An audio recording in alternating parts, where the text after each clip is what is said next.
Reading is one of the 4 sections on the New South Wales Selective Schools placement test, and it's often a section that a lot of students underestimate. And so in this video, I'm going to go through everything you need to know to maximize your chances of success in this section of the exam, but also give yourself an advantage over other students.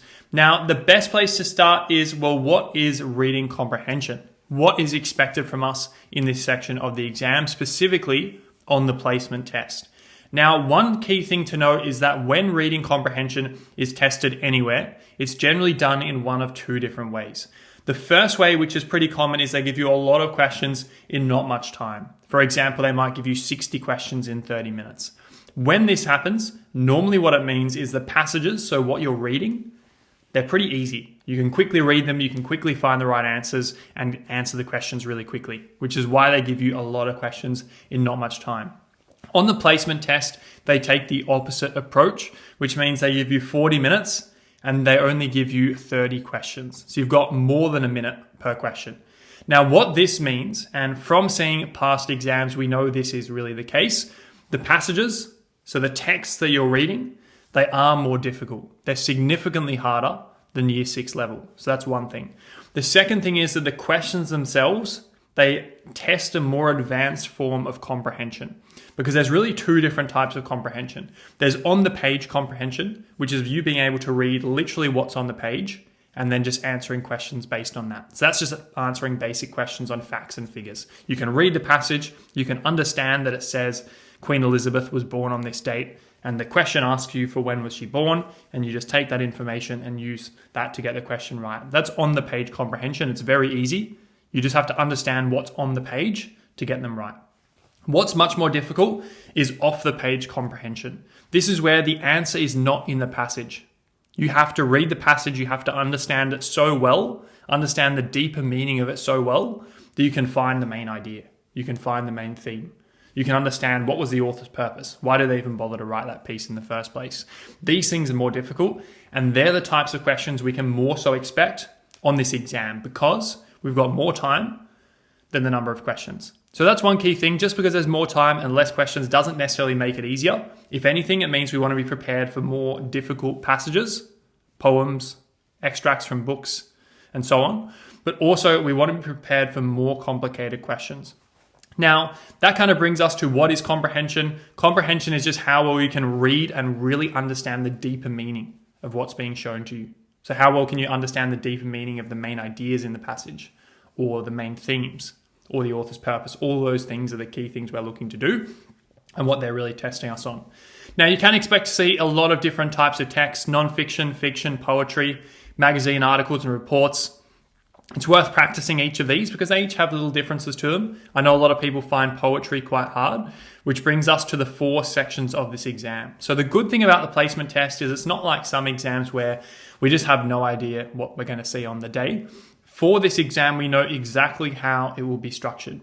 So we know that firstly, there's going to be a comprehension task or a comparison task. Now, the comprehension task, that would be fairly straightforward. It would just be a passage, we have to read it, and we have to answer 8 questions based on that.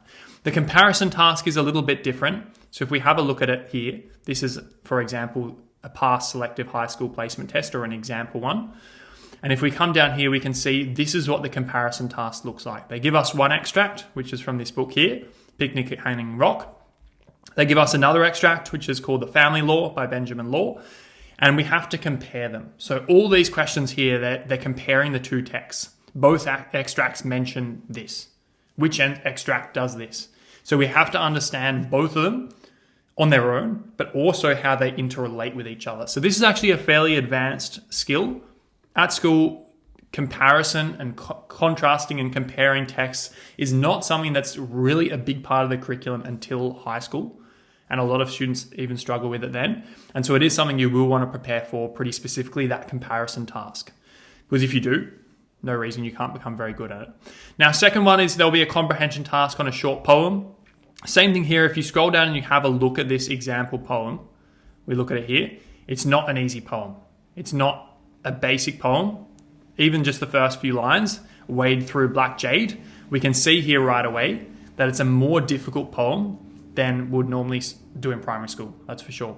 Now, one key thing that a lot of people often say with poems is, how do I even start? trying to understand poems. They read these first few lines, they think, okay, this is really weird, the way that it's written, the way they start the paragraphs like this, what's going on. What I'll generally recommend for poems, and I will release a whole video on poems so we can go more in depth into it, but the first thing you want to understand is just what is the main idea of the poem. Because if you can understand the overarching main idea, it allows you to then answer any question on it. If you don't understand the main idea, most likely you're going to interpret everything in it wrong. For example, if it asks you, what does this line mean?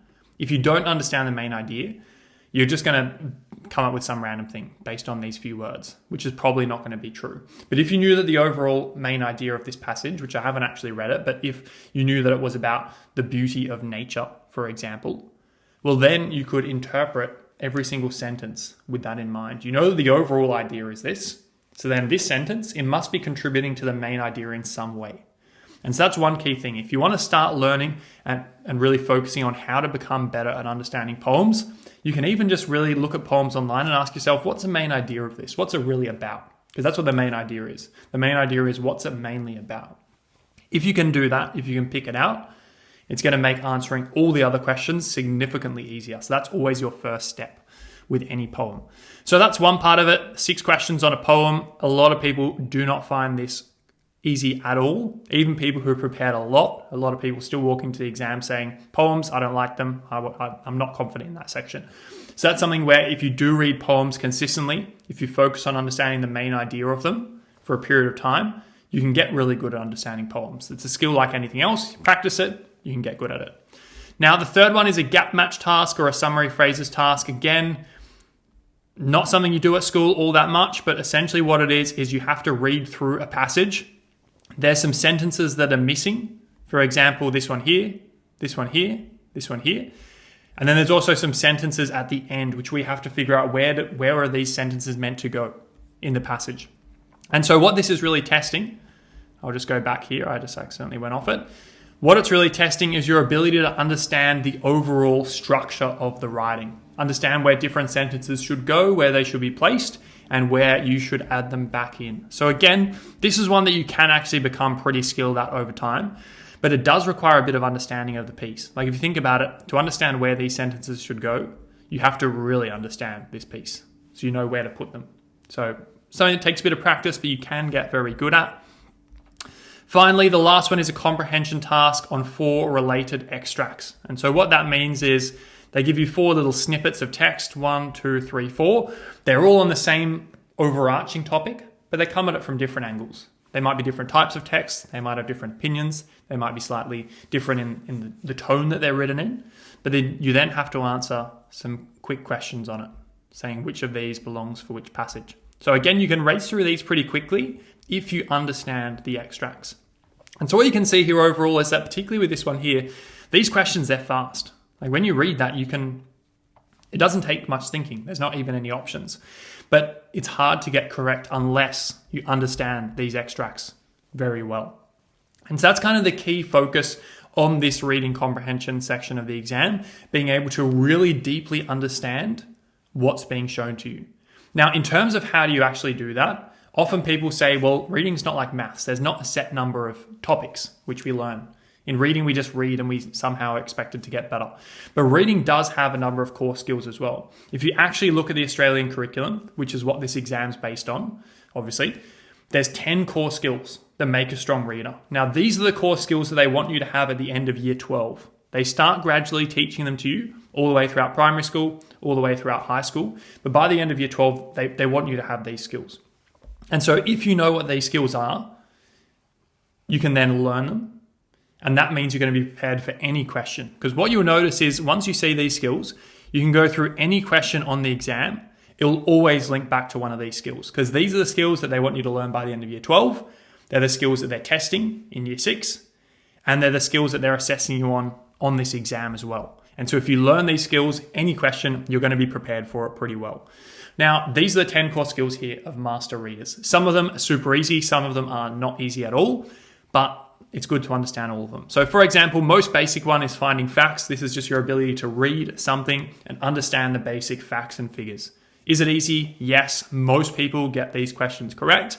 Any questions which are just testing facts and figures on the exam, probably 70%, 80%, or 90% of people are going to get them correct. So they're very easy. You do not want to be dropping marks in these, and you probably won't realistically. Then there's these ones here, which are more difficult. They're more difficult because they're what we would call the off-the-page comprehension ones. For example, the author doesn't tell us the main idea. They don't say, my main idea is this. They don't tell us the main theme. They don't say the main theme was this. These are things that we have to read, we have to understand, we have to figure out for ourselves. Now, main idea and main theme are so common on the exam that I will do a little bit of a deep dive into them later in this video once we run through this, because it's very important to understand the difference between main idea and main theme. Because if you don't know those differences, which maybe just think to yourself, what's the difference between main idea or main theme? You probably feel like you know that there are different, but you might not be able to pinpoint it, which you really want to know exactly what that difference is. Otherwise, you can easily get confused on those questions. Text structure.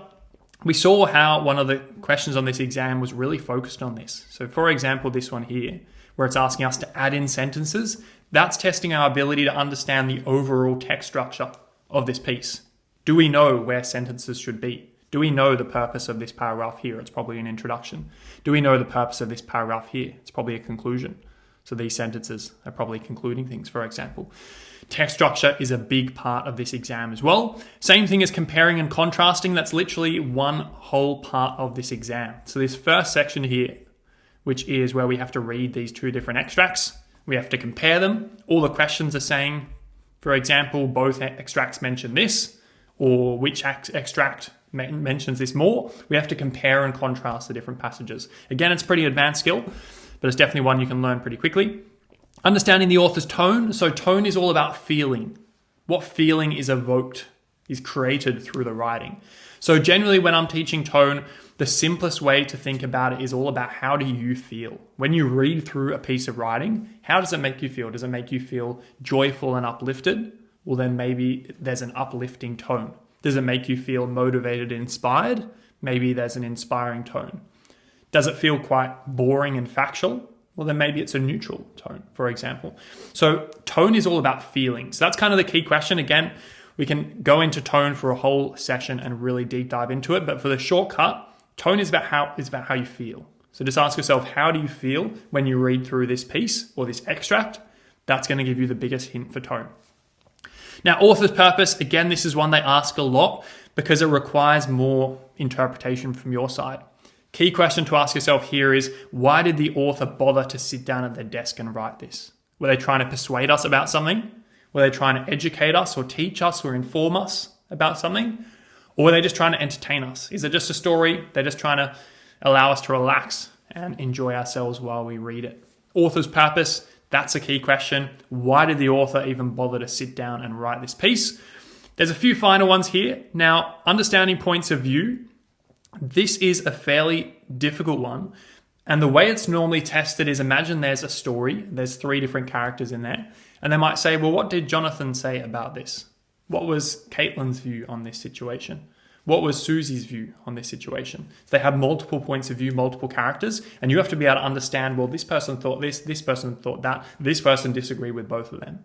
So being able to understand the different points of view is a pretty important skill as well. Now, the final 2, understanding literary devices, pretty commonly it's similes and metaphors. So they're the 2 that you definitely do want to know, because particularly with the poems, often there'll be similes in there, often there'll be metaphors, and you'll want to be able to differentiate between those and know what they are.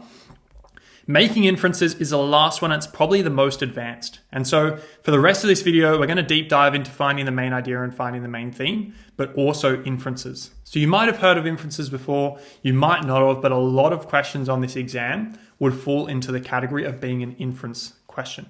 Now you might be wondering, well, what does it mean to make an inference? If I'm making an inference, what does that mean? And what is an inference? And to really simplify it, an inference is something that's hinted at, but not directly stated in the text. So an example would be, if in the text it says that Karen was friendly, that's not an inference, because it says in the text that Karen was friendly. But if it says that when the new student entered the class, Karen ran up to them, she said, "Hi, it's great to have you here. I'm so glad that you've joined our class." It didn't say she was friendly, but her actions suggested that she was friendly. And so we could make the inference that she was friendly. So that's the key thing. An inference is something that's not directly said. If they say Caitlin's friendly, well, that's not an inference. But if the new student enters class, Caitlin runs up to them and says, welcome, it's so great to have you here. Come and sit down next to me. I'll show you everywhere about how the school works.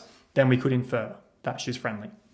And so the best way to think about it, what a lot of people say, is it's a hidden message. It's a hidden message in the text. There has to be evidence though. You can see in that situation if Caitlin ran up to the new student and said, welcome, it's great to have you here. If we made the inference that Caitlin didn't have any friends and that's why she was friendly to that person, well, there's no evidence for that. We didn't get any hints about that. But if we said then Caitlin walked back to her desk and she sat down, no other student was anywhere near her, and the new student came and sat next to her, and she had a smile on her face knowing now she had a friend, well, that would be enough evidence, for example. So that's kind of the key distinction here. With an inference, it's something that's hinted at, but not directly stated. So we'll do a few more examples. We'll do an example that's actually a question that's exactly like you would see on the exam, which is this one here. And so we'll have a look at this one. There is 2 key questions to ask yourself to make these inferences questions easier. So we'll read through the question first, then we'll jump and we'll look at those 2 key questions and we'll use them to solve this here. So the question says, what can be inferred about Anne's character from her response to the scenery in Anne of Green Gables? Is she kind and joyful? Is she curious and imaginative? Does she find nature captivating? Or does she love being in nature more than anything else? So we've got 4 different options there. We need to know what can be inferred about her character. What can be inferred is the key thing there. So there's kind of a few keywords. What can be inferred about her character in response to the scenery? So that's important as well. That tells us where we need to focus in this passage here. That tells us where we need to narrow into. Now, before we actually start answering this question, I'm going to show you the 2 key questions to ask yourself that will allow us to get the right answer here. So the first one is this information directly stated in the text we're reading? If it is, then it's not an inference. So for example, she's kind and joyful. If there was a sentence in here, which there's not, that says Anne is kind and joyful, that immediately means it's the wrong answer because it's not an inference. It's not something that we can infer. To infer something means that it's not said and we have to kind of come up with it ourselves. And so we could not infer that she's kind and joyful if it said it in the passage. And so in this case, it doesn't, so that's okay. It remains a possible option. But if it did, well, then it's just wrong. It's not the correct answer, for example. So that's the first thing you can do. You can quickly run through all the answers and check, is any of this directly said in the passage? If it is, well, then probably not correct. Now, second question is there sufficient evidence to support your inference? So for example, this one here, she's kind and joyful. Let's see if there is evidence to support this. So we're looking for a response to the scenery. That looks like it is at the start here. So we'll read through it. Anne had sat quite still, her hands clasped tightly in her lap. So she was holding them tightly in her lap. Her eyes fixed on the changing scene outside. So that's the first key bit of information about her response, I'd say. Her eyes are fixed on the changing scene outside. That tells us she's interested, she's curious, she's fascinated, she's interested by the nature outside the window. The landscape rolling by in a blur of green fields and blue sky fascinated her. So again, we're finding more out that she's very interested. She's very engaged by what she's seeing outside the window. Every turn in the road brought a new, unexpected beauty. Oh, isn't it wonderful, she murmured. I never expected to see such beauty. The carriage rumbled over hills and down quiet lanes, past white cottages hidden under drooping willows and fences, overgrown with wild roses and honeysuckle. The scent of wildflowers filled the air, mingling with the sharp, salty tang of the nearby sea. Now, is there any evidence there that she's kind and joyful? She does kind of maybe seem like she could be, but there's no evidence there. There's no evidence that she's kind and joyful. If, for example, someone came up to her and gave her a flower and she said, wow, that was very nice of you. I'm feeling so great today. Well, then maybe there'll be more evidence. Or maybe if she picked a flower and gave it to someone and that made their day and she was smiling as well, well, maybe that would give us a bit more evidence around that. But in this paragraph here, which is her response to the scenery, so we're not looking at the rest of this, just this one here is her response to the scenery, I'd say there's not enough evidence that she's kind and joyful. And so for that reason, A cannot be correct. And if we chose A, we'd be making what I'd call a big assumption. We're making an assumption with no evidence. And so for that reason, A is not correct because there's no evidence to back it up. Now, second one here, she's curious and imaginative. Now, I would say she does seem a little bit curious. She's fixated on the scenes around us, around her. She's saying, isn't it wonderful? So when she says, isn't it wonderful, that's maybe potentially a hint that she's joyful, but I'd say we couldn't really prove she's kind. In this case, again, I'd say there's probably a few hints that she's curious, but imaginative? I don't think there's enough evidence for the word imaginative there. And so for this case, again, I'd say B is probably incorrect. Maybe we could say she's curious. There's a few little hints about that. Imaginative, I'm not so sure. And that really is one key thing I would say to be careful of.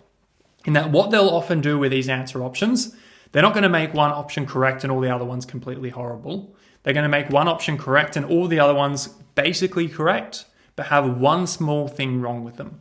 For example, I think you could actually justify that she may be joyful, but there's no evidence to say she's kind. Likewise here, I think you could say she's curious, but I don't think you could have enough evidence to say she's imaginative. So that's how they make these options tricky. Now, number C, she finds nature captivating. So captivating means she's so engaged, she's so enthralled in it that she can't keep her eyes away from it. She's just really entertained by it. She finds nature entertaining. And there's a few hints for this. Her eyes were fixed on the changing scene outside. If your eyes are fixed on something, that's a bit of a clue that you might be captivated. If your eyes were fixed on this video, it would suggest that you were captivated with the video.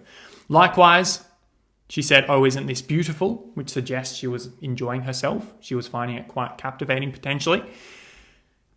And we can see here, she does seem quite captivated with nature overall. She's observing every little part of it. The scent of the wildflowers, the salty tang of the nearby sea. If you were captivated, you'll be picking up all the senses. And so to me, I would say there probably is enough evidence to suggest C is correct here. She finds nature captivating. We'll quickly check D, which is she loves being in nature more than anything. Now again, could we infer that she loves nature? I think we probably could. She does seem to enjoy nature quite a lot. Can we say that she loves it more than anything else? No, there's not a hint of that. So in this case, D is incorrect and C was right. And really the reason it was right is I'd say the line that gave it away was her eyes fixed on the changing scene outside. And then we go on to see in how much detail she's picking up everything around her, which shows that she finds nature captivating. So key takeaways from this question is it was testing your ability to make inferences. To make an inference, you can ask yourself two questions. Number one, is this information directly stated in the text? If you see it directly in here, it's not an inference. It's not correct. The second thing is there enough evidence to back it up? There has to be enough little hints from the author. It's a hidden message after all. There has to be enough hints from the author to suggest that it's correct. So that's the second thing. If there's enough hints and it's not directly in the passage like this one here was, it is correct. Now, captivating, some of you might have known that word and found it easy. Some of you may not have.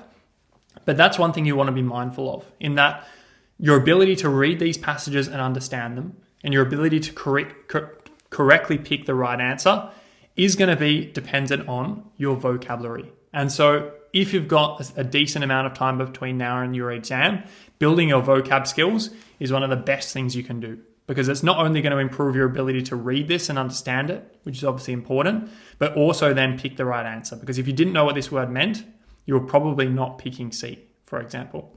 So that's one key thing. So inferences is probably the most advanced skill because it's something that's hinted at but not directly said. But it's something where if you practice this a lot, you can get really quite good at it. And you can see all these little clues and you can use them to find the right answer. Now, final two skills we'll look at in today's session is finding the main idea and finding the main theme. What's the difference between these? What even are these? And we'll look at a question to put this to the test. So it's the same passage again, and it says, what's the main theme of this extract? What's the main theme of this extract? And so we know we're looking for the skill of being able to find the main theme rather than finding the main idea. We're going to quickly run through what each of these are, and then we'll come back and answer the question. So if we start off with main idea is the central point the author wants to convey to us. To explain it really simply, it's what the text is mostly about or mainly about. I like to think of it when I teach really young students, younger than you, it's what it's mainly about. Main idea, what's it mainly about? If you looked at the piece overall and you had to say what's 80% of the piece about, That's probably the main idea. So an example would be, in a story about a boy who finds a lost dog, the main idea might be, well, a boy finds and takes care of a lost dog. That's what it's mainly about. It's mainly about a boy who finds a dog, takes care of it, and it was a lost dog. So that's the main idea. So that's quite an easy one. Main idea, what it's mainly about. Main theme is a bit different, and it's probably the more difficult of the duo, which is the underlying message, moral, or lesson. Often, it deals with universal concepts and ideas. So have a think with that story of the lost dog. What could the main theme have been? What could have been an underlying message, moral, or lesson? See if you can think of one. See if you can think of one before I show you what it is. Hopefully you got one. So in a story about the boy who finds a lost dog, the main idea could be a boy finds and takes care of a lost dog. But the main theme might be, see if you can think of one, could be the power of, what could it be? It could really be about the importance of looking after things that aren't yours. Or it could be about the importance of kindness.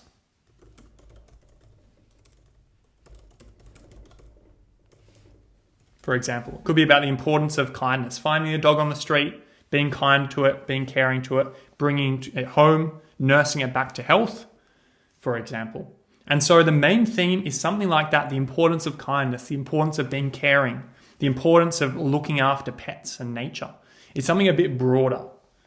It's some kind of underlying message, moral, or lesson. So that's one key thing to note.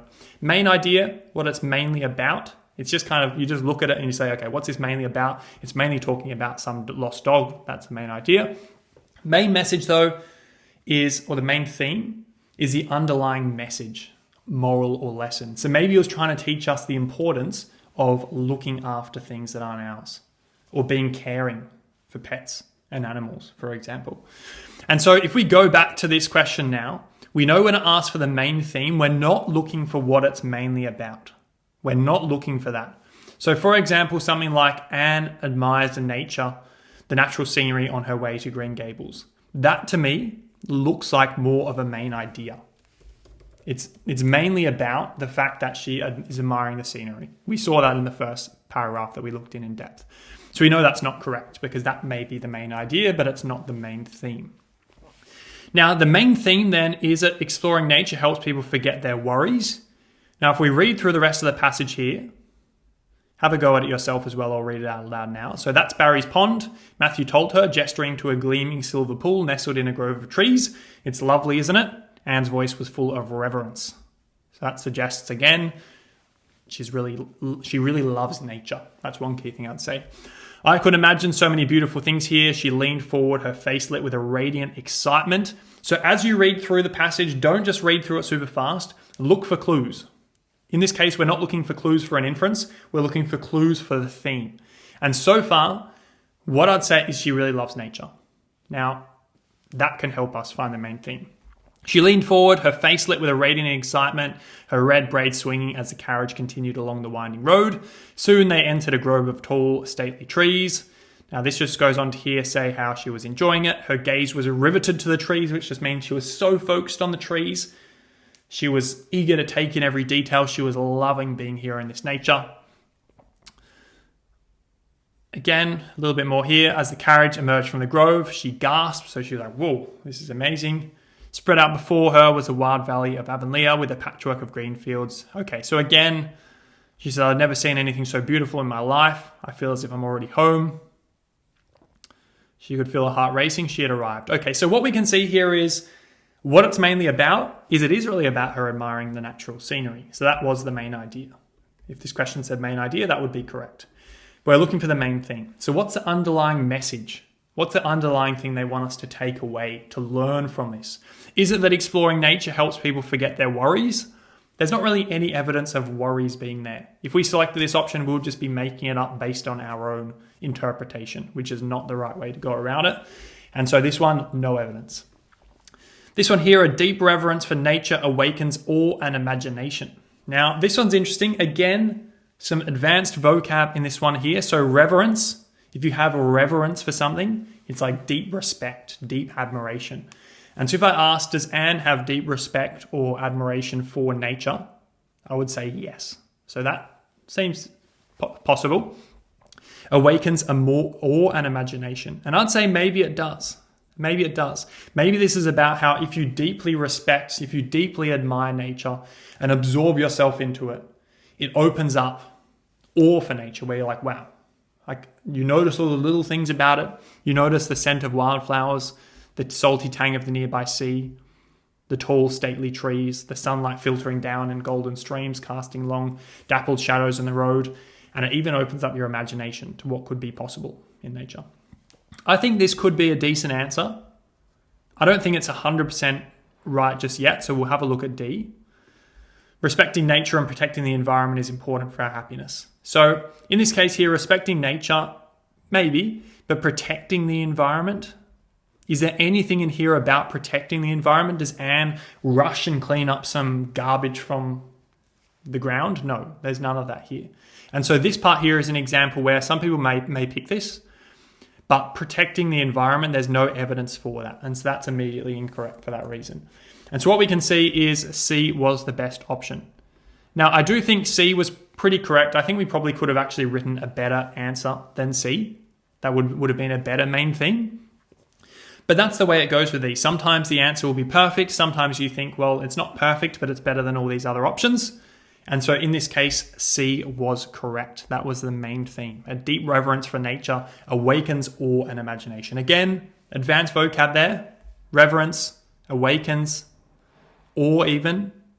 If you don't know the meaning of those words, is it going to be easy to get this question correct? Not really, no. So vocab is a big macro skill, just means a big broad overarching skill that if you improve your vocab, you're going to improve your ability to do well in these reading questions. So for a quick recap of what we've covered, we spoke about how there's 10 core skills in the reading section of the exam for New South Wales Selective. So if you're looking to get into one of those top selective schools in New South Wales, these are the 10 core skills that you need to master. Some of them are easier, for example, finding facts. Some of them are harder, for example, making inferences. We dove a little bit more deeply into 3 of them. We spoke about how an inference is something that's hinted at but not directly stated in the text. It's like a hidden message. And so you want to ask yourself 2 questions to determine if it's an inference you can make. The first one is the passage or is the information directly stated in the passage? If it is, it's not an inference. If it's not, could be. After that, you have to find sufficient evidence to back up your inference. If there's not evidence suggesting what you're thinking, you're just making it up. You're just making a ginormous assumption based on no evidence. There has to be a few hints from the author, which is why inferences are hidden messages. Second ones then, or second and third, was main idea versus main theme. We spoke about how the main idea is about what it's mainly about. If we just looked at the whole passage, what's it mainly about? Whereas main theme is a bit different. Main theme is the underlying message. What are they trying to get us to learn? Are they trying to get us to learn the importance of caring for the environment or teamwork or small little actions every day add up and lead to big results? That's the main theme. So again, you want to know the difference between these 2. Otherwise, it would be very easy to select the wrong answer on this question, for example. And so that is the main thing that you want to do to build your reading skills. You want to work your way through each of these skills over time. Make sure you're confident with it, particularly ones like the ones we went through. They're super common. Same thing comparing and contrasting. We know there's a whole section based on that. Tone, people find this hard. These questions on the exam often, I reckon that would be 20-30% of people get them correct. So that's a big one to look at as well. Final thing is just the exam strategy. So how do you want to focus and how do you want to tackle this section of the exam? Because the way that you go into the exam room and approach it compared to everyone else can be a total game changer. It can give you a huge advantage. And one key thing to know, the one key tip that I'll give for exam strategy is every question is worth 1 mark. Some questions are not worth 3 marks. Some questions are not worth half a mark. Every single question is worth just 1 mark. And so what that means is that if you want to maximize your score, you want to make sure you get all the easy questions correct first. Because what will happen to a lot of people is there will be a question. It may be like this one. It might be 10 times harder. But there'll be some questions that are significantly harder than all the rest. And what most students do is they waste minutes on those questions. They don't spend 1 minute or 1.5 minutes, which is about how long you've got. They might spend 3 minutes. And what that's going to mean, they get to the end of the test, there's some super easy questions, they leave them blank, or they have to rush them and they can't read them properly. So it's very important to be strategic with how you allocate your time. Go through the exam, answer all the questions as best you can. If there's questions which you think this question is so hard, I do not know the answer, leave it until the end. You probably will have time at the end, you can come back, you can do it then, once you've already polished off and got a lot of the answers correct. Because you'll feel a lot more confident if you know you've got 24 out of the 30 correct. For sure, you said, I've nailed these ones, they're all right. And then you can come back to the 6 tricky ones at the end, for example. There probably won't be 6 tricky ones, there might just be 2 or 3. But you want to leave them until the end. So they don't waste your time, they don't stress you out. You can just say, okay, this is one of the 3 super hard ones that I expected to see. No worries, I'll leave that until the end. So that's one thing. The other thing is make sure you answer every single question. You won't believe how many students just leave questions blank. They forget it. Under the stress of the exam, they think I'll come back to this question and they don't. And so you have to answer every single question. Because very often, if I said to you, what's the difference between getting in or not to a selective school? Often it is 1 mark. It's 2 marks. It's only out of 30. The difference between getting 24 and 27 is huge. That's probably the difference between getting into any of the hardest selective schools and maybe not getting into any, for example. So super crucial, every single mark, make sure you answer all of them. Like it says here, you'll not lose marks for incorrect answers. So you should answer all 30 questions every single time, even in practice, just so you can get used to it. And so that brings us to the end of this short video on reading comprehension. How does it work? What to do to set yourself up for success? What I'd recommend from here is really get in the habit of, number 1, trying to improve your vocab skills, but also reading regularly. If you can start reading for 15, 20 minutes a day, read books you like. You don't have to read some super boring book that they might give you at school or that you might have seen online. Read something that you enjoy. Just doing that is going to improve your skills a lot. And if you want to take your skills to the next level, after you've read a chapter, just ask yourself a few of these types of questions. What was the main idea of that chapter? What was the main theme? Is there any inferences that I could make? If you test yourself on these skills after reading a chapter of a book you like, that's going to do more to improve your reading skills really than anything else, alongside doing these practice questions. And so good luck. Look forward to hearing how you progress in reading. And I'll be releasing a lot more videos like this on the New South Wales Selective Placement Test. And so feel free to subscribe, and I look forward to seeing you in the next one.